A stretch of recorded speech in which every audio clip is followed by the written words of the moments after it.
कटरा स्थित माता वैष्णो देवी विश्वविद्यालय में ई गवर्नेंस पर आयोजित हो रहे 25वें राष्ट्रीय सम्मेलन का आज दूसरा और आखिरी दिन है। आज अंतिम दिन समारोह में जम्मू कश्मीर के एलजी मनोज सिन्हा ने भी शिरकत की। जम्मू कश्मीर में पहली बार आयोजित इस सम्मेलन में देश भर से करीब 1600 प्रतिनिधि भाग ले रहे हैं।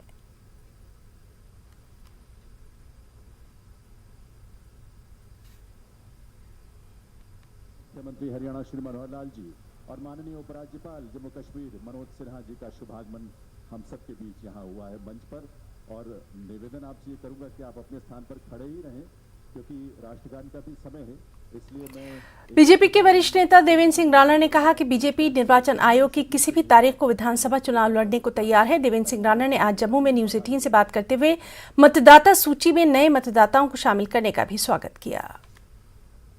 7 लाख से ज़्यादा मतदाता जोड़े गए हैं, जिनमें 3 लाख से ज़्यादा युवा है। देवेंद्र सिंह राणा सीनियर नेता बीजेपी के हमारे साथ मौजूद है। किस तरह से देखते हैं युवा शक्ति बड़ी संख्या में अब आगामी चुनावों में वोट डालेगी, कितना आप बदलाव देखते हैं इसमें?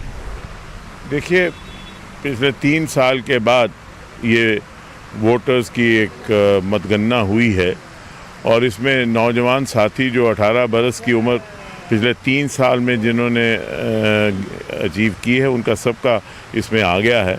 और ये बहुत अच्छी बात है कि युवा शक्ति ही एक ऊर्जा देती है किसी देश को भी, किसी समाज को भी। और जो नौजवान हैं वो फैसला करें अपने मुस्तकबिल का, अपने आगामी हालात का, तो वो बेहतर एक समाज बनेगा, वो बेहतर एक देश बनेगा। और यशस्वी प्रधानमंत्री माननीय नरेंद्र मोदी साहब का भी यही इच्छा है कि जो हमारे नौजवान हैं वो सशक्त हों, जो हमारी महिलाएं हैं, बहनें हैं, वो सशक्त हों और जो पिछड़े वर्ग हैं वो सशक्त हों। और इस प्रतिक्रिया में उन सबको नुमाइंदगी मिली है और एक वो इस जो आने वाले चुनाव हैं उसमें हिस्सा लेंगे। ये एक बहुत ही खुशहाल बात। विपक्षी पार्टियों ने जब 25 लाख का आंकड़ा आया था कि नए वोटर जोड़े जाएंगे तो काफ़ी जो है इस बात को तूल दिया था। अब उनको क्या कहना चाहेंगे? नहीं, विपक्षी दल जो हैं वो उनका सारा का सारा जो यहाँ के विपक्षी दल हैं, जो रीजनल पार्टीज़ हैं,